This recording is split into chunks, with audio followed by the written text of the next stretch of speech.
Hello lovely people, I'm Catherine and welcome to this week's episode of Park Home Life. I thought what we would do this week is I will just show you a few little bits and bobs around the place, little changes I've made, nothing major. I haven't moved any large pieces of furniture around again or anything like that, but yeah, there's a few little things that, and I haven't shown you for a while. So I thought we'd do that to start with, and then I'll go out into the garden and show you how the plants are coming along and little bits and bobs that I've been doing out there. There's lots of bits and bobs, and then I thought we'll go for a little walk here in my local woods, and I'll show you. That was Fredfred grumbling. I don't know if it picked that up. I'll show you kind of where the woods are in relation to where I live, because just to give you some context. So yeah, so it'll be a little home tour, a little garden tour, and then a bit of a walk. And then when you've watched all that, I'll come back, or we'll come back, and I'll chat to you a little bit more at the end. So I hope you enjoy it. Okay, I'll just give you a little tour. Not a lot has changed since the last time. No major changes. The sofa's moved back slightly, and the lamps come in front of it, only because when the kids come and I have to unfold the sofa to make it into a bed. Sorry, that trundling you hear is the neighbours taking their bins in. I'm slightly irritated with myself because I'm filming this on Bank Holiday Monday because Joey's coming later this week, and Monday's normally our bin day, and I thought, oh, it's bank holiday, they won't come. So the neighbours were putting their bins out, and I was kind of saying, well, that's silly because it's bank holiday. Anyway, the bins did come, so silly me. So I've now got my recycling for another 2 weeks. Anyway, sorry, tangent. Yeah, so what was I saying? Yeah, so I've moved the sofa back just a bit and put the lamp in front of it. And now when the kids come, all I have to do is move my little sewing table, and the sofa folds out, because then there is the chest of drawers with the TV on. Before it was very tight. Anyway, so there's a sofa. That's my corner there with the lamp and my books and my sewing stuff in that basket down there. I'm working on a section of the log cabin quilt that I showed in the Slow Stitch Friday a couple of weeks ago. So that's in that basket. That's Stella's place on the sofa with her little Exmoor sheepskin. So she's camouflaged. So the only major thing, well, it's not really major. Well, I did tell you that I'd swapped this chest of drawers. This is my auntie's drawers, which is a bit of a family joke because drawers is old-fashioned for underpants. So this has always been known as auntie's drawers. It belonged to my auntie Lily. And on top of it is my granny's shawl, a little corner of which I have snipped and included in my coverlet of comfort. And on top of there you will see Fredfred in a basket, which is now his basket. It was my basket, and I kept stuff in it for my slow journal, my Kate the Brave journal, and then because it was here with fabric in, cloth in, other bits of cloth and paper started being chucked into it, and I think I went through it with you, didn't I? Yes. So then it was empty, and then Fredfred still slept in it, so I took pity on him and his comforts. And now, I don't know if we can look without disturbing him too much. Is my hand coming in? Do you see? Sorry, Boo. It woke you up. I put a little bit of woolly blanket in there, look. Can you see? A little bit. Oh, he's cuddling me. A little bit of woolly blanket, so he's cosy. No, don't dig claws in. He's not really hurting, he just wants to keep my hand there. Can I have my hand, please? No, that's not nice. He's vicious. And then he licks you, see? He doesn't really hurt, but his claws are in my skin. Can I have my hand? Thank you. No. This is witness now. Witness to the tyrant that you are. Go back to sleep. Obviously I was tasty because he's licking his lips. What was I saying? Yes, so that's now his basket, and he likes to lie there because then he can look out of the window. Don't judge me for my dirty windows. I'll take you outside in a bit and just show you the garden. Not much has changed out there either. But the other thing, and this kind of... I've got this curtain pole, I'll show you. Because there were curtains all along this wall when I moved in. And hanging on this end of the curtain pole is the patchwork curtain that you see, because I pull it across when I sit there in my chair to talk to you. There's the comfort of coverlet over the back of my chair, because I think it's nicer for you to look at than that UPVC door, and also the glare from the light in the camera and so on. So that's where I sit when I talk to you. So yeah, so I swapped Auntie's drawers with my old Singer treadle. This is a working treadle. I'll just show you underneath. And it's also, I was having a book issue because I picked up some second-hand books recently, and some new books. Cantha, I bought new a few months ago, in the middle there. And then when I moved the sewing machine here, I saw the treadle pedal at the bottom, and I thought, oh, it's a bookshelf. So I've moved some of my bigger books onto there, mostly my textile books. So you can have a look at some of the titles if you're interested. But yeah, the treadle does work, only the belts come off the wheel, but that will just go back on. And it's in there, you know, it's under there, it's in its housing. Because often when you see these in junk shops, you look and someone's taken the machine out and just turned it into a table, which, you know, I guess they're being used. It's dusty. Full disclosure. But I do find that a bit irritating. And on top is my DMC box. And I just like those two together, the DMC box and the sewing machine. They just seem to, you know, fit, don't they? But also, it's narrower than my auntie's drawers. Always said with a snigger. So my chair goes further back, because now the weather's been better. I've been having the door open here to go out into the garden. So now I can get past, you know, to get out the door, and Stella can and Fredfred can and so on. So there's pretty much the same stuff on there. That lovely doll that someone sent me. The Goddess of Creativity, I think she's called. Thank you so much for that. And my two grannies, and, you know, the lamp the kids got me for Christmas, my lovely dancing lady. And then on the other one, where Fredfred is, there's my daddy in the frame there in the middle.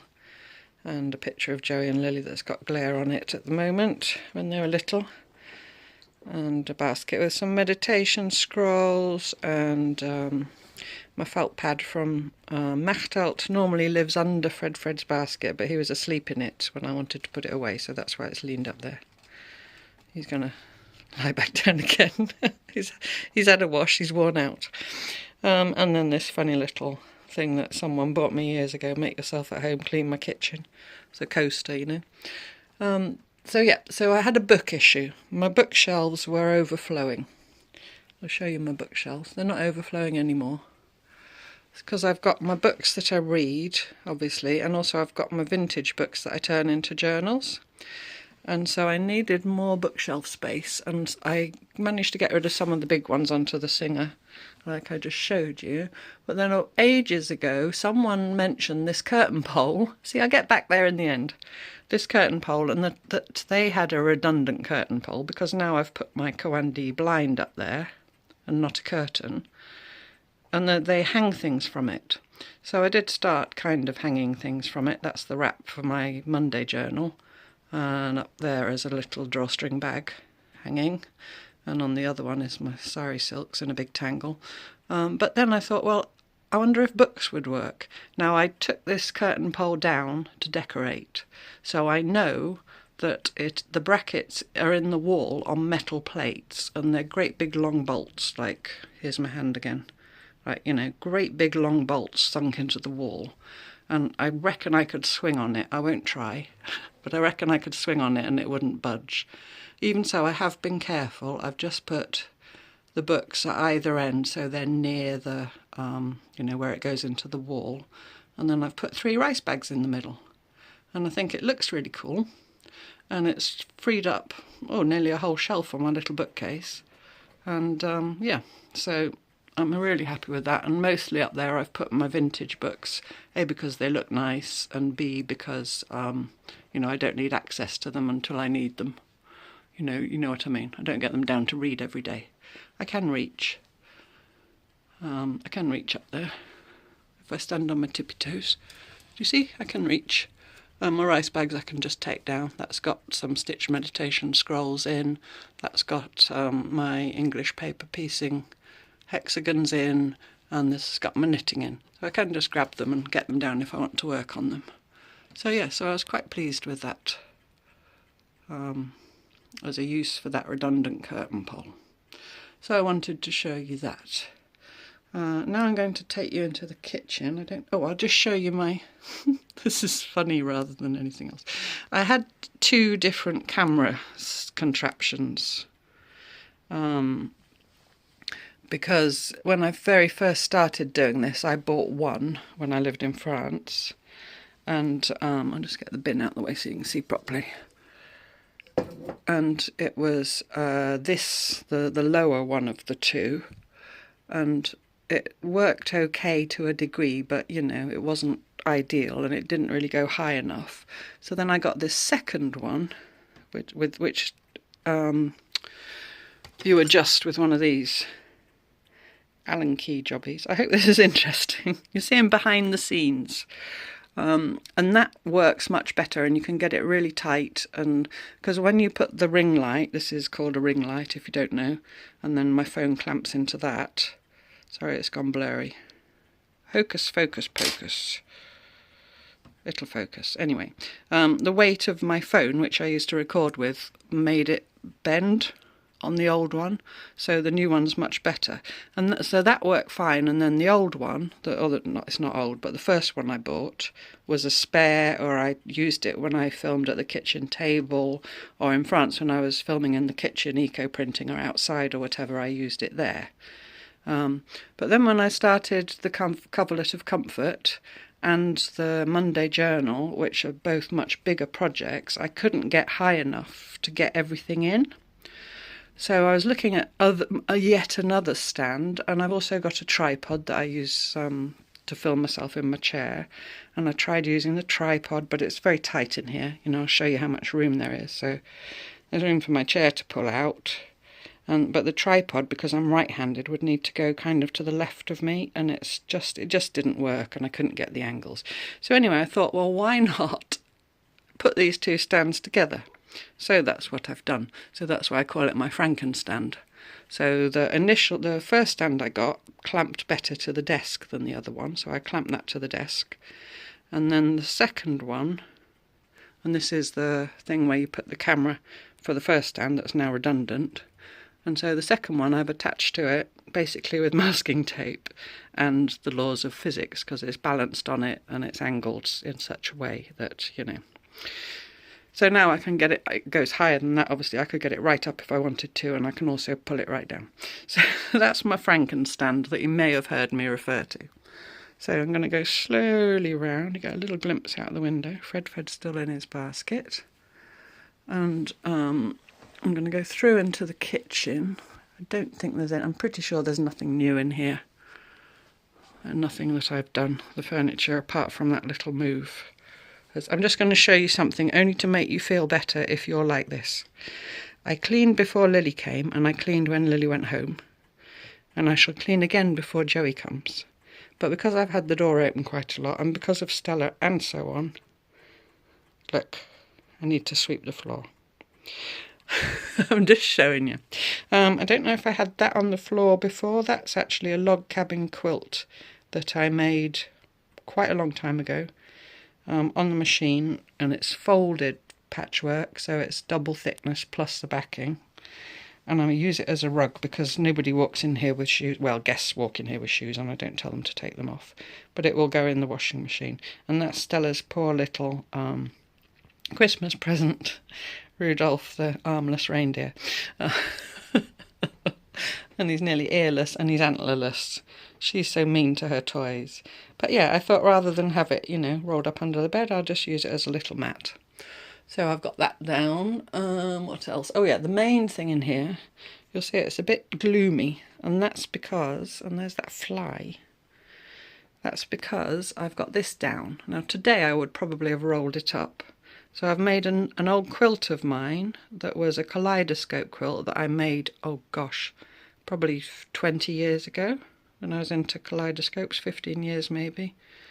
and that's an octagon one. That's the only octagon one I did. I mostly did hexagons. It's all done on a sewing machine, but that's made from one piece of cloth with a large print on it, and then you cut it, you stack it and cut it in a certain way and blah blah. I don't do it anymore. Please don't ask me to do a video because it's not something I do anymore. But there's books by Maxine somebody, can't remember her last name, called One Block Wonder. If you look those books up, if you really want to do it, they'll tell you how. But anyway, so I had that rolled up under the bed, which was a shame because I do still kind of like it, although it's nothing like what I make now. And I wanted something for that window because that's south facing, and where it's been so hot recently, it was getting really hot in here, even with the doors open. So I've hung that there as a blind, and it does roll up, but I've left it down to show you. So on dull days or cooler days I can roll it up, and on hot days I can leave it down. So I was quite pleased with that, and yeah, so I just wanted to show you that. If you've got a similar issue, just to, you know, maybe give you an idea if you hadn't thought of it.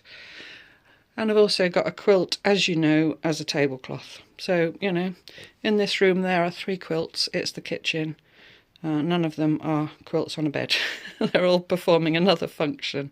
And that's my toothbrush charging there. It's the only place to plug it in.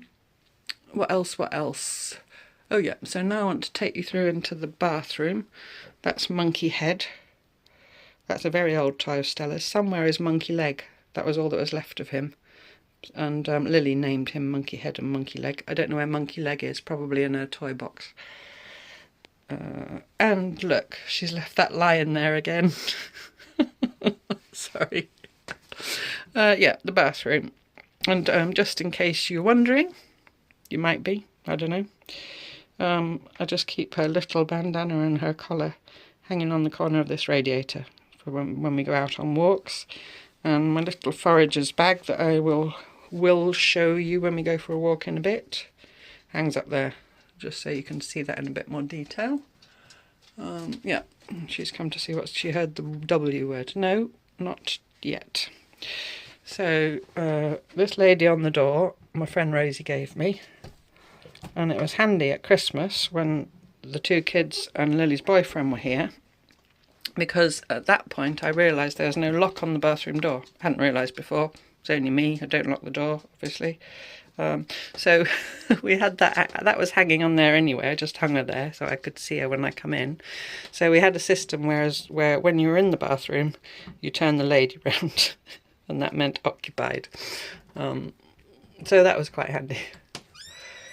What I wanted to show you in the bathroom is only one thing really, because you've seen in here before, my apple crate shelf with all my bits and bobs. Oh no, there is a new thing on here because I've started wearing jewellery again, as many of you have noticed. I got all my earrings out, or the earrings that I could find. I haven't really worn jewellery in the last 20 years. Mainly because the type of jewellery I wear was not acceptable. Anyway, now it is acceptable because there's only me. So all my hippy dippy jewellery, these were the few pairs of earrings and the ones I'm wearing. And I needed somewhere to hang them, to keep them. I didn't like them all just in a box. So I had some of these little vine eye thingy bobs. Sorry, it's gone blurry again. Vine eyes, you know what they are, those little ring things. So I just screwed them into the side of my apple crate shelf and dangled my earrings on them. So that was the solution for that. My little spray, which you might have seen me use in my art videos as a water spray, you can just about see on it, this is some lovely calendula lip balm that somebody sent me. You can just about see on it that it says Dreads UK. I don't think that company exists anymore, but I had that when I first had my dreads in, however many years ago that was. It's a nag shampoo spray. It just basically makes them smell nice. And I was using it as a spritzer for my art, and now it's gone back to being a dread spray.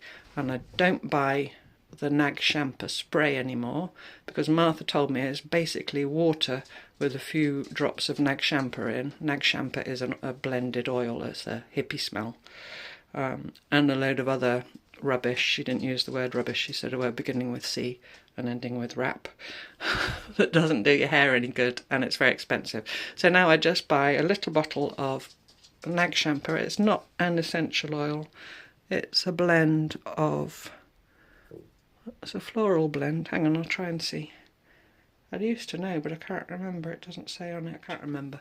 Anyway, I just buy the oil, and then into my spritzer, go up a bit, Catherine, I put water, and then I just put maybe 6 drops of that in this, which is, in case, you know, you want to make a, you don't have to, it's not only for spraying on dreads, you can just use it as a perfume. I don't know how many mils that is, maybe 15 mil. Just a little bottle, you see it in my hand. And I use it as a room spray. I spray it on my hair, you know, I spray it on my clothing. It doesn't stain or anything, not that I've noticed. Yeah, and that's like £3.50, that little bottle, and it'll last for ages and ages. Just a tip, a money-saving tip. You saw it here. And I also had to buy some nasty chemical jewellery cleaner because all my silver was really horrid, you know, and discoloured. So, oh, and this little pouch is my makeup pouch, and I haven't worn makeup for years for the same reason as the jewellery.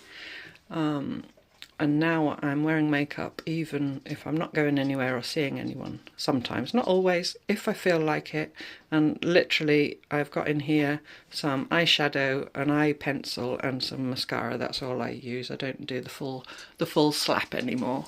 But if I just wake up in the morning and look in the mirror, you know, when I'm washing my face and think I feel like putting a bit of eye makeup on, I do. And if I don't, I don't. And I don't do it because I'm going out or anything, just how I feel. So that's the dangly off the Forager's Journal and some other stuff. Oh yeah, I found this as well. I should really put it on my glasses. It's a, you know, a chain to put on your glasses, because I take my glasses off and then, even though this is only tiny, I think it's 350 square feet of space or thereabouts, I can walk around all day saying, where are my glasses? So I take them off and put them down. And then the final thing I wanted to show you, which was, oh, look, I found this as well. There's another thing. This butterfly brooch. My friend Angie gave that to me a long time ago, and I found it in my jewellery box. So because of my ongoing theme of butterflies, I just thought it was lovely to have it there. So when I'm laying here in the bath, I can see it. And plus it's next to my seagull, my flying high seagull, which seems appropriate, flying high and butterflies. Just little inspirational things around the place, just to lift the spirits if they need lifting. So I go around slowly so you don't get seasick. And oh, and I got a new laundry basket. I tried to find a second-hand one, but it's a very tight space. I couldn't find one that fitted, so I had to buy a new one. But anyway, I needed somewhere for my dirty linen. I won't show you in it, obviously. That would be too much information. So when I was in the best shop in the world the other week with Lily in Glasgow, Dillyway and Dillyway, I was looking at some door handle thingy bobs, and I loved them. I shared them with you in the video. And I couldn't think of where to put a door handle, but they also had these hooky things, so I got a hooky thing. And it serves a function. It's a gecko. So I've just screwed it there to the wall, and I've got all my necklaces hanging from it. And it's got the actual... Stells, come out of the way, my boo. Stells, come on. Excuse me, why are you sniffing? Stells, good girl. It's got the actual hook, and then his feet also serve as hooks, and his neck. So he's quite handy for necklace storage. Let's have a female gecko. But Lily and I tried to think of a name. We couldn't think of one. We wanted something beginning with G, a girl's name, but with a hard G. So we had Geraldine and all that. The only name with a hard G I could think of was Gertrude. Yes, Gertrude the gecko. There we go. After Gertrude Jekyll. Why not? And there's me in the mirror. Hello. And some of my dreads have come round to the front, which they do. I just wanted to show you this dread, which has got in it, I don't know if you can see, a gecko. This dread is called Michelle. Michelle knows why. This is Michelle with a little gecko. And it just clamps around, and I leave it in all the time, even when I wash them. Doesn't come to any harm.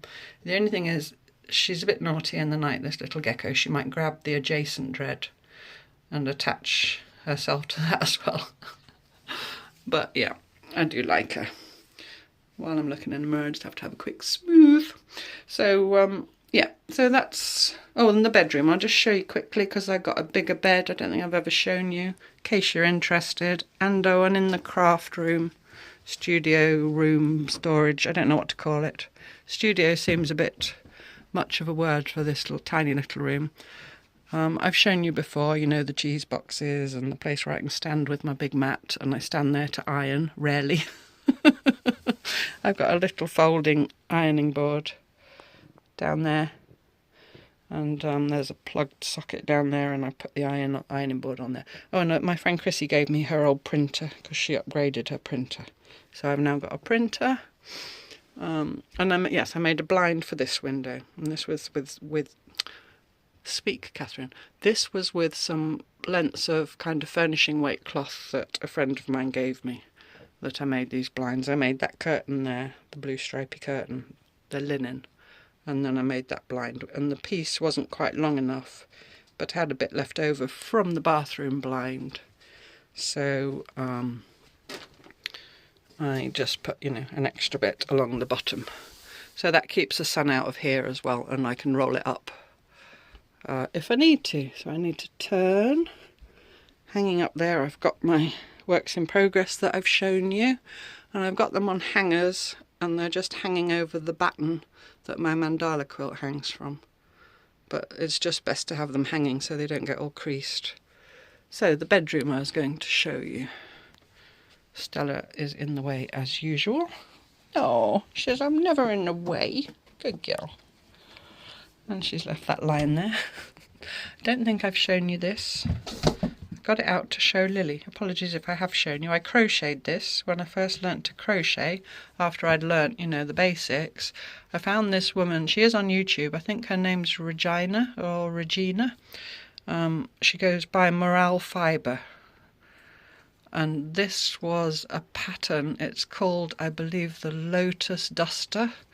And I'll put a link to her website if I remember. If I don't remember and you want to know and you can't work it out from Morale Fibre, you know, shout at me and I'll tell you. But I think it was a free pattern. Some patterns on her website are paid and some are free.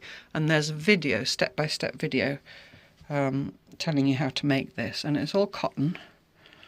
I put it on to show Lily, but it's hard to put it on and hold the camera. I'll wear it one day in a video and show you. And look, it's got these huge sleeves, these huge bell sleeves.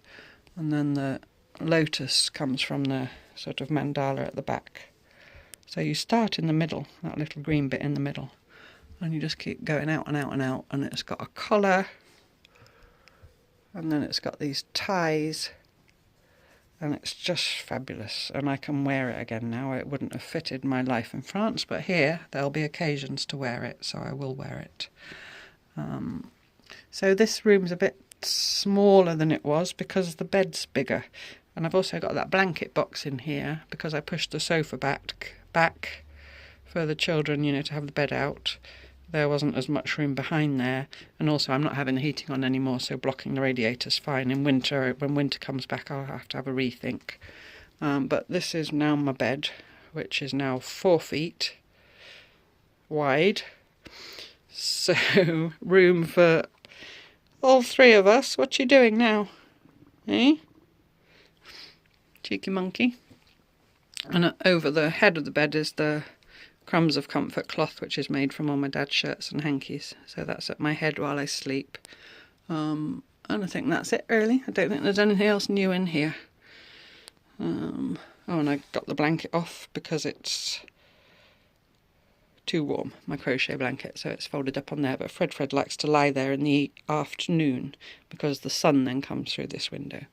So he follows the sun about the place. So there we go. So I hope that was interesting. If it wasn't, you'll have fast forwarded or switched off. That's my spare dining chair that lives there. You just have to find little places for things when you live in a small space. So now I'll take you outside and show you the garden. Okay, I'm outside. It seems pretty quiet. So I've got here all my little plants that I've potted up. So there's some pot marigold or calendula that I grew from seed, and those are dwarf sunflowers that my friend's husband gave me, all in 2 or 3 pots, and I've potted them up to a pot each. And the tomatoes are also from him. Those are cherry tomatoes. So he's given me 4, so I've potted them up. So I've got them out on this table when it's not too hot or cold, and then at night I check the weather forecast and put them in my little shed if it's going to be chilly. And also in here is some symphytum. That doesn't need to go in at night really, because I dug it up. I'll just show you. Oh, I've put my jade plant outside as well. That normally lives inside, but in summer it goes outside. Again, if it's going to be cold at night, I'll take it in. Yeah, the symphytum was growing in the grass in the front there, and so I dug it up and I've put it in here.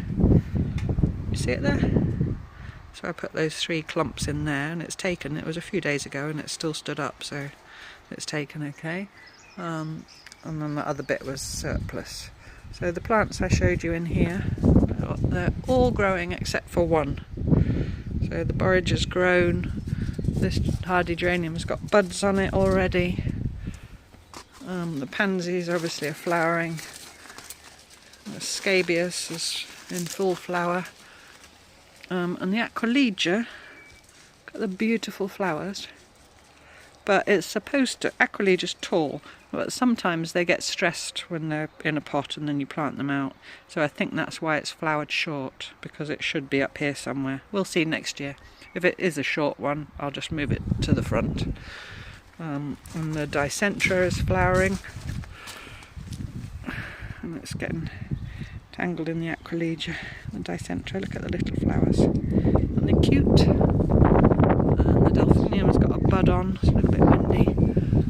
That's the other hardy geranium. And this heuchera, I think it's not doing, I don't think it's going to make it.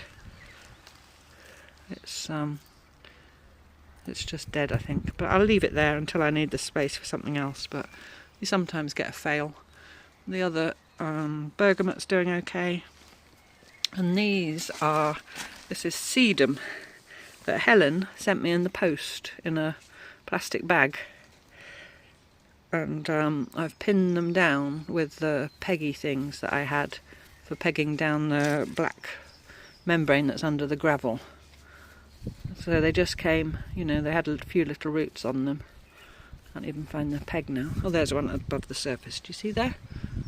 So they just came in the post, bare root, and I just laid them virtually on the surface of the soil and put pegs over them just to hold them down. And they're doing fine. I think they're going to take. And they've got yellow flowers once they're mature. My neighbour gave me 3 more plastic troughs, green plastic troughs, so I've put pansies and lobelia in them, along with the one I already had, to make a wall, which was supposed to stop Stella from taking a shortcut over the flower bed, but she jumps it. So I'm going to have to put something taller in them, or stand them on something. Maybe I'll stand them on something so they're the same height as the black one. Or I did say, rather meanly, I could plant holly in them. And she'd only do it once. And I've just noticed this morning, this is my osteospermum, my Cape daisy, that the lobelia that I grew around it is just starting to flower. I love lobelia, it's ubiquitous, it's a bog standard hanging basket and container plant here in the UK at least. But it grows in sun or in shade, its flowers are so pretty, and it's such a pretty shade of blue, I just love it. And also I did treat myself to some nemesia, which is scented, which is in this green pot, the pink one. Oh, and that's my basil. I bought a tiny little plant of basil and I potted it up and it's gone mad. And I have been using it, and again, if it's going to get cold I have to put that in. But that's here to go with my tomatoes, which will go in this raised bed once they're a bit bigger. And it's a bit warmer consistently. Yeah, that's my other nemesia there, which is this lovely salmony colour. And when I've had the door open, when it's been warm in the evening, I can smell it from the sofa. I have got quite a keen sense of smell, it has to be said, which is a double-edged sword because I smell nice things and not so nice things very keenly. So I moved that little saxifrage over next to it because I just like the colour combination, and my little copper pan. I just like that grouping. So there we go, so that's the garden. I did put the more soil and soil improver in there, which I went and got, which Lily helped me with, but it's still empty. There's no plants in there yet. You know, little by little. There's a French expression, petit à petit l'oiseau fait son nid, which means little by little the bird makes her nest. So there we go. So I'll go and sit back in my chair. Oh no, we'll go for a walk first. We'll go for a little walk and then I'll sit back in my chair and have a little chat with you. Okay, I thought you might just like... I thought you might just like to see Stella having a poo. I'll pick that up in a minute. Sorry about that. I thought you might just like to see where I am in relation to where I walk. Though that's not my home there. My home's further back. The hedge is quite high, but that's the park there. And I live a few homes up into the park. And I'm now in the lane. Look at all the cow parsley, also known as Queen Anne's lace. So that's the bottom of the lane you see there with those homes. And the road into the park only goes into the park, it doesn't go through anywhere, so it's pretty quiet. And if I go slowly round, see the other side, more cow parsley or Queen Anne's lace. And behind this hedge are the woods. See the tops of the trees there. So I can either go into the park down there onto the tarmac, and there are a couple of entrances, or I can go up the lane. Sorry, try not to make you seasick. Or I can go up the lane, and I usually come up the lane. I will get that poo on my way back, but I just want to show you the entrance to the park. Come on, Stels. Can hear all the birds, I hope. But a few of you have commented when I'm filming with the windows open these days when the weather's warm, that you can hear birds, and that's why. It's because that's how close I am. I think I'm maybe 6 homes in, if you can imagine, from here. So yeah. Look at this wiggly line on the lane. I think a tractor or something's been up. Oh, they've been spreading slurry on the fields. And for some reason it's left a wiggly line rather than a straight line where it's been leaking out. Probably this thing swings as it goes along. Anyway, that's kind of fun, mark making. So there's a gate there on the right that goes into the woods that side, but you can't go in there. There's no sign saying private, but the fact it's locked and the barbed wire, I don't dare go in there, although it's very tempting because it's a lovely looking shady lane. I'll just show you. No parking. Can't imagine anybody parking here, but anyway. I'll just show you in here.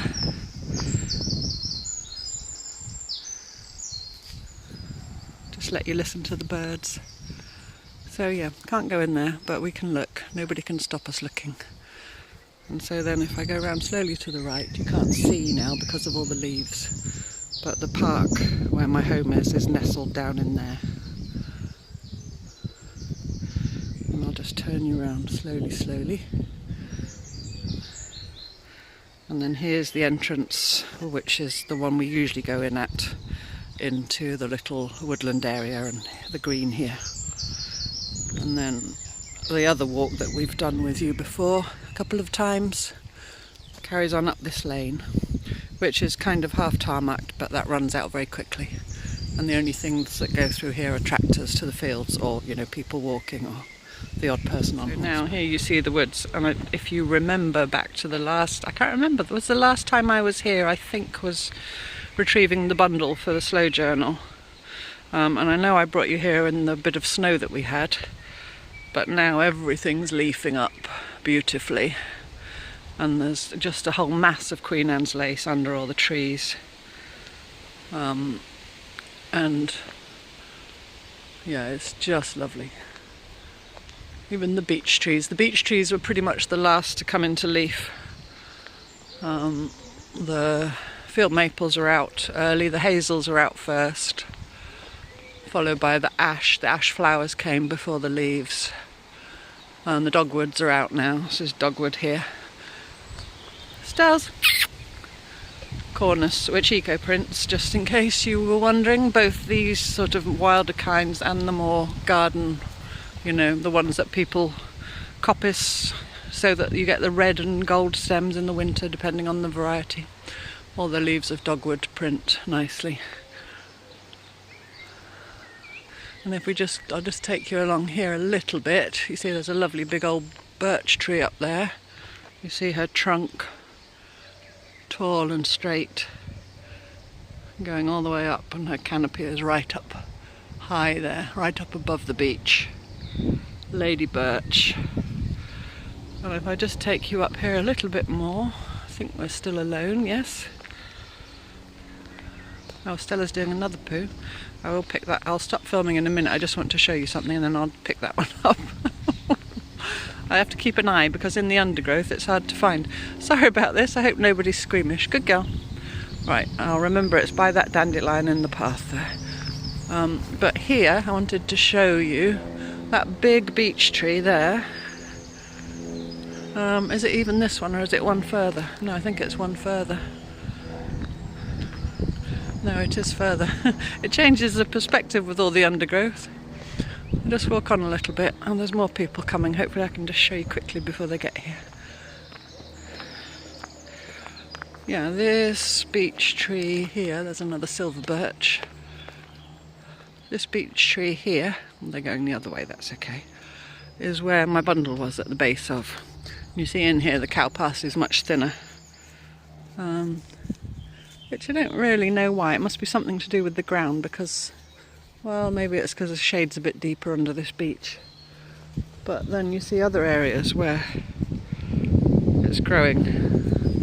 I suppose there is more light over there. It's probably a shade issue. But anyway, so this is my big beech tree friend, my friend, where I put my bundle at the base, and now there's cow parsley growing virtually where my bundle was. So we're going to carry on with I'm going to go back and pick up Stella's poo, this one here, and I'm going to have our walk, and then I'll pick up the other poo in the lane. And I'll see you when I get back home. I'm back again. I just went back to pick up Stella's poo, and which I did, and then laying on the ground nearby, luckily not with poo on, was this.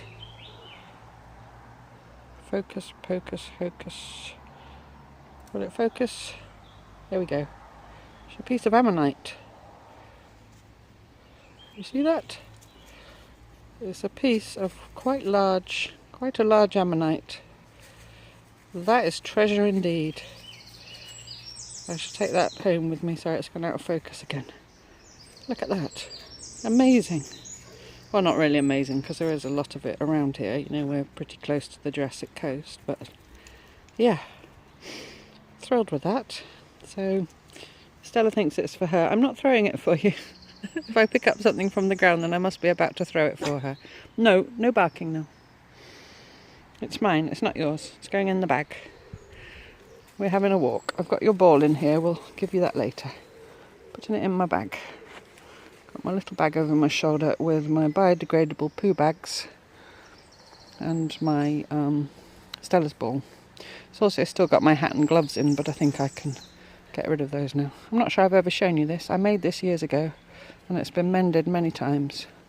It's just a little crossover bag that I take on walks with me sometimes. Anyway, we're now going to finish our walk. We're going to go that way, down the hill. So I hope that was enjoyable for you. I'll just show you my ammonite. I have to try and hold it in the right place and hope it focuses. I don't know how to do it. I cleaned it up a little bit, I hope you can see, and it's just beautiful, all the little lines in it, and even inside there. So I'm really thrilled with that. That's going to live on my kitchen windowsill. Hope it's focusing. People do that, don't they, so it doesn't focus on the face.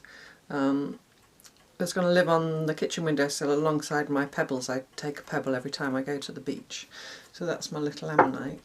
And the other thing I found recently, well actually it was in among all my journals, is this little book, which I've had since 1981 at least, because it says in the front, I don't know if you can see, Poetry in Emotion, Kate Chambers, 1981 to no end date.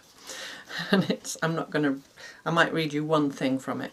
I sat and read through it this morning. This is poetry I wrote when I was 16, 17, 18, that sort of age. And it's very teenage angsty. It's a lot of drivel about love, wanted, lost, unrequited, you know, all that kind of stuff. And, you know, friends and all kinds of, yeah. It made me cringe, some of it, so I'm certainly not going to read those to you. But there's one I think that's tolerable that I'll share with you. It's just a short one. I put my glasses on the chain so I can take them off and hang them down there and not lose them. It's called Memories. It's very derivative as well. I think this is, I've loved T.S. Eliot for many, many years. Actually, I'll read you this and then I'll go back to T.S. Eliot. Excuse me. The one moon is just a memory, just a shadow of the daylight's orb, a sliver of light in a perpetual sea of blue. The sun leaves its messenger to guard the night. The sky is so truthful now, no concealment but full of openness, that I wish reflected life. It's alright for a 17-year-old. But yeah, so writing poetry has been something I've done on and off since that long. In fact, the first poem I wrote, I think I was 6, and I've got that somewhere. If I find it, I'll show it to you. It's in a little book. It was when we lived in Wales. We lived in Pembrokeshire when I was a child for 2 years, and it's a little, at school they used to make little books with a wallpaper cover. And then pages. It was basically a junk journal, and I've got one of mine from then, and I got a gold star for it, and the poem was called The Hedgehog, and I can remember it. It was only a couple of lines. It was, "The little baby hedgehog will never, never fail, because he curls into a ball when enemies find his trail." That was my first ever poem. Put my glasses back on. Anyway, so I wanted to share that with you. It's a bit annoying whether the strings go behind your ears or in front. I'm not really sure where they're comfy. Anyway, what was I going to say? I was going to say something about poetry. See, now it's gone. That's why I do the tangent thing, because I have to say things when I think of them, or they're gone again. So I was reading in the book, I was talking about that. No, you see, it's absolutely gone. Oh yes, I've remembered. T.S. Eliot. Sorry, I'll edit out me pondering and looking back at the poem to try and jog my memory. It did work, it did jog. I referred in last Monday's video, I think it was, to a YouTube video from the Intelligence Squared channel, which was about an initiative called the Poetry Pharmacy. And I know some of you don't watch the journaling video, so that's why I'm mentioning it here. I've watched it again this morning, or listened to it again. It was recommended to me by a lovely woman called Lisa, who sent me the link via Instagram private message. And this chap, William Sieghart, I think his name is, there's published anthologies of poems that he's curated, but the basic premise is that people who are lonely or sad or, you know, having some kind of emotional crisis go to him at various workshops up and down the country, and he prescribes a poem excuse me, that fits the need. And the book, which I have managed to find second hand, and I've ordered it, hasn't come yet, but when it does I'll show it to you, is just called The Poetry Pharmacy, and I think there's a couple of further volumes now as well. You can look up in the back of the book what kind of emotional problems you're having or issues that you're having, and then you can find a poem that speaks to that. And the word that he uses, which I really liked, and I've given that a lot of thought, is the word complicity. And I said in Monday's video, I often, when I hear the word complicit, think of it as in a negative sense, you know, like you might hear, oh, that person was complicit in the crime, or something like that. I guess it's the same root as accomplice. But it doesn't, you know, it doesn't have that negative meaning by inherent in it. So what he says is that you can read a piece of poetry, and the piece I used on Monday was from a Persian poet called Hafiz, who was writing in the mid-14th century, so what's that, 700 years ago, if my maths is correct? And you recognise straight away that someone else experienced what you're experiencing now. And I think it was actually Jeanette Winterson, who's also on the panel in the video, who said it's as if they reach out a hand to you, or it might have been William. Anyway, that person who wrote those lines that resonate with you, you know, that speak to your feelings, it's as if they're reaching out and taking your hand and saying, I understand. You know, I felt what you're feeling, I know. And I just found that so powerful. And I feel that here as well in this community, you know, this lovely community of you all. And I see it in the Facebook group, how one person may just mention in a post that they're struggling in some way, and the rest of you all rush to their side with words of comfort and encouragement and understanding. And that's so important, isn't it? I mean, it's always important, that kind of human empathy. But, you know, in these times, which I'm not going to go into, that people understand you. And I think I've always found that with poetry. Even when I was writing my teenage drivel there, I can remember my group of friends, we were all like that, you know, that was my tribe at the time. I don't think much has changed, that we all wrote poetry and read it to each other, and it was very much a community thing. It wasn't something necessarily that you did alone in your room. I mean, I was lucky that I had a group of friends. But now, through this kind of thing, through this community that we've created here, through other online communities, or just if you are sat alone with a book and you read a poem and it speaks to you, there's a communication, a complicity between yourself and the original writer of the poem.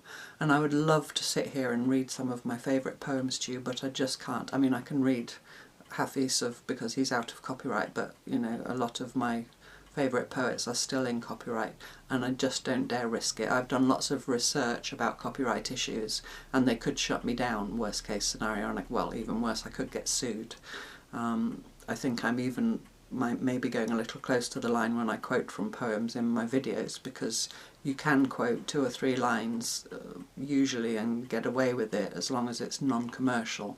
But is this non-commercial because, you know, of the ads and stuff on my channel? Anyway, so as much as I'd love to sit here and read you my favourite poems by other authors, I can't.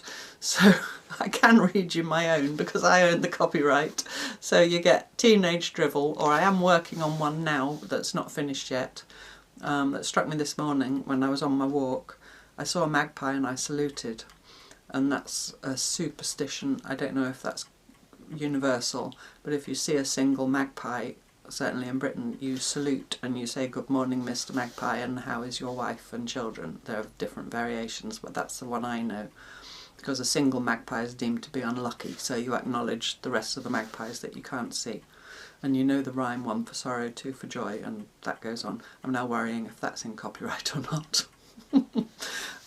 So I saw a magpie and I saluted him, and saluting magpies is something that I've been mocked for in the past, and it's just tiny little things like that in this new life that I'm building for myself with Stella and Fredfred, and with you all there with me, that I've found the joy in being able to salute a magpie and not be mocked for it. And, you know, we've all got different stories, we've all got different experiences, I know, but I would just encourage you, whatever situation you're in, to look for those little things, those little freedoms. It's such a tiny thing that is probably meaningless to most people, but I'm sure many of you understand when I say that I had a little lift in my heart that I can salute a magpie without having the feeling that I would be ridiculed for it.